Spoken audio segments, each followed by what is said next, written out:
তুমি কি ক্লাস 5 এর পরীক্ষার্থী? তুমি কি 2025 সালে তোমাদের থার্ড সেমিস্টার পরীক্ষায় বসতে চলেছো? তাহলে একদম সঠিক ভিডিওতে চলে এসেছো।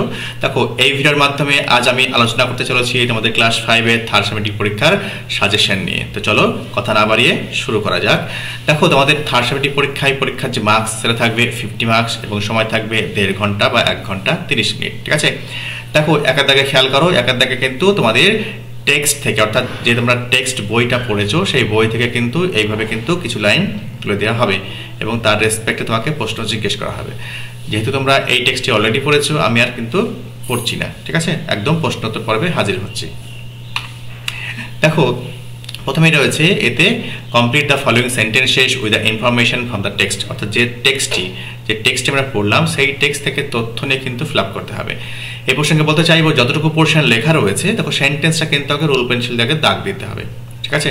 যতটুকু লেখা রয়েছে আমরা লিখবো না, বাকি পোর্শনটা সেন্টেন্স ফুলস্টপ অবধি লিখে দিলেই কিন্তু কমপ্লিট অ্যান্সার। দেখো, বেগম রোকেয়া রোট, কি লিখেছিল? দেখো, extensively on the need for social reforms. ঠিক আছে? দেখো, সোশ্যাল রিফর্ম সম্পর্কে দেখো প্রচুর পরিমাণে কিন্তু লিখেছিল। দেখো, বেগম রোকেয়া ওয়াজ কে ছিল? আ স্ট্রং হিউম্যানিস্ট। হিউম্যানিস্ট মানে কি? মানবতাবাদ, তাই তো? মানবতাবাদী এখানে, সরি। দেখো, রোকেয়া দেখো কি বলছে? আ ডিপ বিলিভ, একটা গভীর বিশ্বাস, in the inherent unity of our nation. দেখো, ইনহারেন্ট কথার অর্থ হচ্ছে সহজাত, যেটা বংশসূত্রে পাওয়া যায়। ঠিক আছে? আমাদের মধ্যেই থাকে সহজাত। দেখো, রোকেয়া ছিল একটা গভীর বিশ্বাস সহজাত ঐক্যের মধ্যে। দেখো, আমাদের জাতির সহজাত ঐক্যের মধ্যে। Rokeya was the founder of, দেখো ফাউন্ড মানে কি? প্রতিষ্ঠা করা। এখানে প্রতিষ্ঠাতা, কিসের প্রতিষ্ঠাতা ছিল? আঞ্জুমান ই খাওয়াতিন ই ইসলাম। ঠিক আছে? এটা কিন্তু প্রতিষ্ঠাতা ছিলেন। এবার দেখে নেব বিতে ট্রু ফলস। চলো এক এক করে দেখে নেব। Begum Rokeya wrote against social injustice and restriction on women. দেখো, একদম ট্রু। নেক্সট বলছে, Rokeya thought that men should be only bread winner in a family. একদম ফলস। ঠিক আছে? দেখো, পরিবারের যে পুরুষ সদস্য সেই শুধুমাত্র ব্রেড উইনার কিন্তু হতে পারে না। ঠিক আছে? অর্থাৎ মেন আর্নিং মেম্বার, অর্থাৎ উপার্জনকারী। ওকে। দেখো, she had faith in the power of women and believed they are important for families strength. ঠিক আছে? দেখো, ট্রু। দেখো, Begum Rokeya did not believe in the unity of nation. এটা ফলস। নেক্সট আমরা দেখে নেব, দেখো দুটো শব্দের মানে। দেখো, ইনহেরেন্ট কথা মানে একটু আগেই বলেছি সহজাত। ঠিক আছে? ইনবর্ন, যেটা জন্মসূত্রেই আমাদের মধ্যে থাকে। নেক্সট রয়েছে ইনজাস্টিস, মানে হচ্ছে আনফেয়ারনেস। ঠিক আছে? দেখো, নেক্সট চলো আমরা দেখে নেব। এবার আনসার দ্য ফলোয়িং কোশ্চেন। দেখো, হু ওয়াজ বেগম রোকেয়া? বেগম রোকেয়া কে ছিলেন? দেখো, Begum Rokeya was a social reformer and writer who worked for women's education and rights. ঠিক আছে? দেখো, বেগম রোকেয়া একজন সমাজ সংস্কারক ছিলেন, যে কিনা মহিলাদের জন্য কিন্তু, মহিলাদের শিক্ষার জন্য, মহিলাদের অধিকারের জন্য কিন্তু অনেক লেখাজোখা করেছিলেন। তো what organisation did Begum Rokeya found? Begum Rokeya কোন অর্গানাইজেশন স্থাপন করেছিলেন? তো Begum Rokeya founded Anjuman e Khawatin e Islam, a Muslim women's association. এটা কিন্তু উনি স্থাপন করেছিলেন। এবার দেখে নেব আনসিন। তোমাদের কিন্তু থার্ড সাবজেক্টিভে আনসিন থাকবে। দেখো, কি বলা হয়েছে? Read the passage below and answer the question that follows. দেখো, এই প্যাসেজটা পড়ে যে সমস্ত প্রশ্ন রয়েছে সেগুলো কিন্তু করতে হবে। দেখো, চার্লি ইজ 12 ইয়ার্স ওল্ড। দেখো, চার্লির বয়স কত? 12 বছর। He lives in a house, কি বলা হয়েছে? In a house in a small town. দেখো, একটা ছোট্ট শহরের একটা ছোট বাড়িতে থাকে। He goes to small school in his town. তার টাউনের একটা ছোট্ট স্কুলে সে যায়।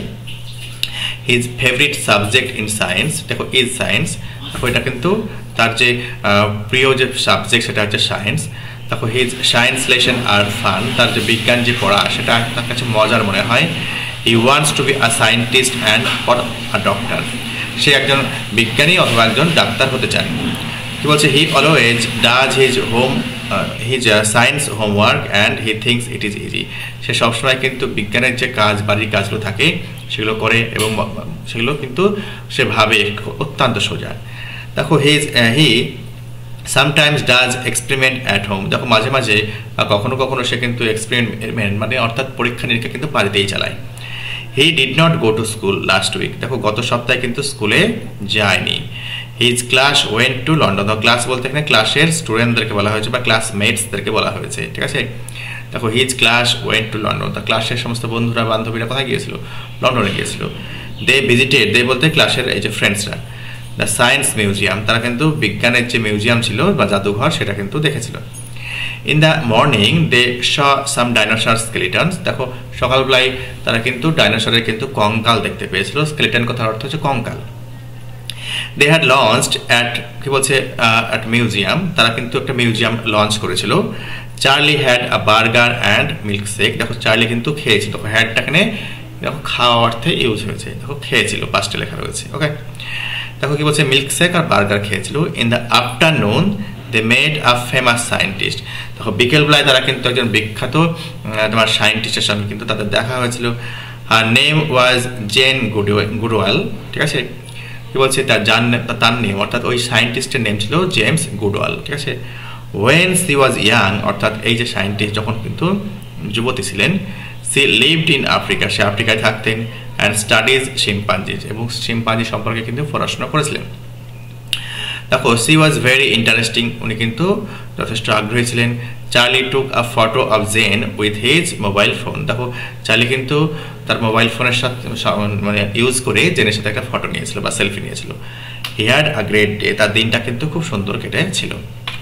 চলো আমরা প্রশ্নোত্তরগুলো দেখে নিব। What did Charlie do last week, Charlie last উইকে কি করেছিল? Charlie did not go to school last week because his class went to London to visit science museum, Charlie কিন্তু গত সপ্তাহে স্কুলে যায়নি, কেন? তো তার ক্লাসের যে মেটসরা ফ্রেন্ডসরা সবাই কিন্তু লন্ডনে গিয়েছিল লন্ডনের বিজ্ঞান যে জাদুঘর ছিল সেটা দেখার জন্য। What is Jane Goodall's job, দেখো গুডওয়াল ইজ আ সায়েন্টিস্ট, অর্থাৎ Jane Goodall is a scientist by profession, ঠিক আছে। নেক্সট দেখো বলছে how did Charlie have his time in school, দেখো Charlie visited science museum, saw dinosaur skeleton, had a burger and a milk shake, met Jane Goodall, took a photo and had a great day, এবং দিনটা কিন্তু খুব ভালো কেটেছিল। Next আমরা দেখে নেব true false. Yesterday he went to London, ঠিক আছে, এটা false. Jane lived in Australia when she was young, দেখো জেন কিন্তু অস্ট্রেলিয়ায় থাকতো যখন সে ইয়াং ছিল, দেখো এটা কিন্তু ট্রু আছে, ঠিক আছে, এটা ভুলবশত আমি ফলস লিখে ফেলেছি। যখন সে এটা ট্রু আছে, সে ইয়াং কালে কিন্তু অস্ট্রেলিয়ায় থাকতো এবং ডাইনোসর সম্পর্কে পড়াশোনা করতো, ঠিক আছে। দেখো his favourite subject was science, ঠিক আছে। Last weak he planned some needs, এটা false.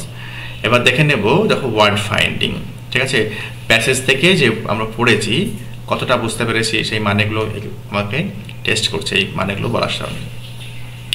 A building in which objects of historical, scientific, artistic or cultural interest are stored and exhibited, এটা হচ্ছে মিউজিয়াম, ঠিক আছে, এটা জাদুঘর। A test or investigation, এটা এক্সপেরিমেন্ট। ফ্রেমওয়ার্ক মানে হচ্ছে স্ট্রাকচার। নোটেড মানে হচ্ছে ফেমাস। ওকে, আশা করি বুঝতে পেরেছো। এবার দেখে নেব গ্রামার এবং ভোকাবুলারি। প্রথমে রয়েছে সুইটেবল আর্টিকেলস, দেখো উপযুক্ত যে আর্টিকেল সেটা আমাকে ব্যবহার করে করতে হবে।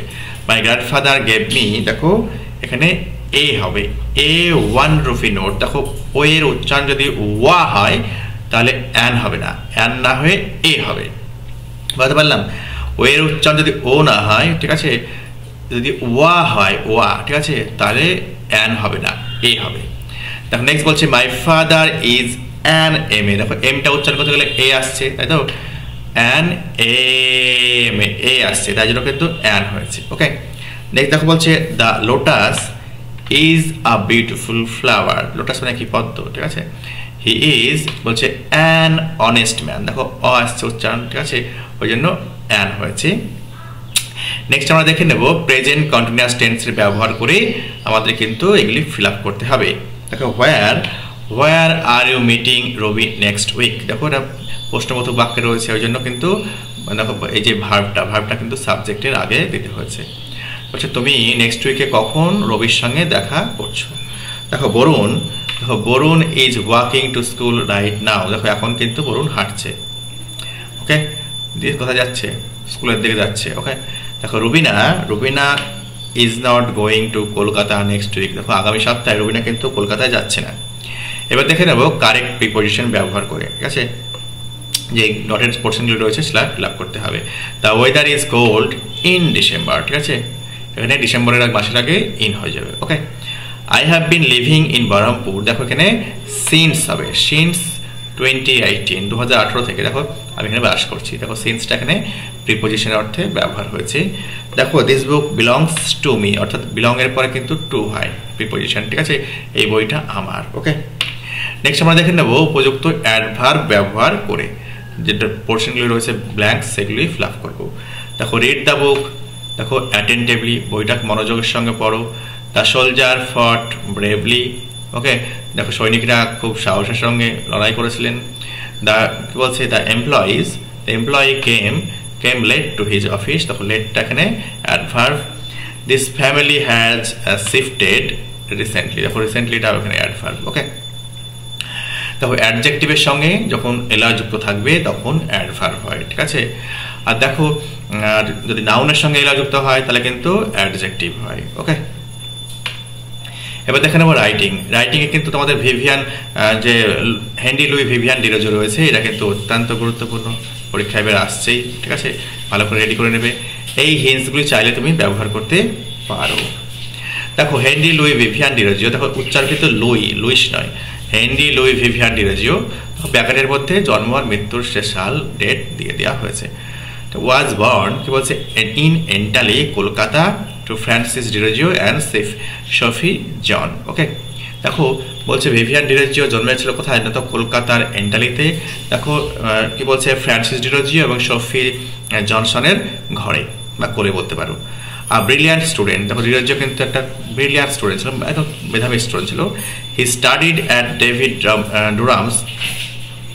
ডুরামস কি বলছে Dharamtala academy before rising as a pioneering educator and writer. দেখো একজন মুখ্য স্থানীয় এডুকেটর হিসেবে এবং লেখক হিসেবে আত্মপ্রকাশ করার পূর্বে দেখো উনি কিন্তু পড়াশোনা করেছিলেন কোথায়, ডেভিড ড্রুমন্ডস দুরামতলা একাডেমিতে। Okay, Derozio served as a teacher of English literature and history at Hindu college.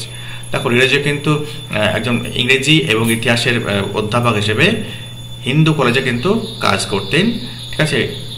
Inspiring a generation of young poets and thinker, দেখো উনি কিন্তু উদ্বুদ্ধ করেছিলেন কাদের কিনা, তো ইয়াং পোয়েটসদেরকে এবং থিঙ্কার্সদেরকে। ওকে, হি অলসো পারসিউড জার্নালিজম, দেখো উনি কিন্তু এই যে প্রফেসর ছিলেন এমনটা নয়, আরও কিন্তু কি দেখো পারস্যু করেছিলেন journalism, becoming assistant editor of Indian Gazette and later editor of the Calcutta Gazette, ঠিক আছে। এটার কিন্তু উনি কিন্তু এডিটর সম্পাদক এবং সহ সম্পাদক হিসেবে কিন্তু কাজ করেন।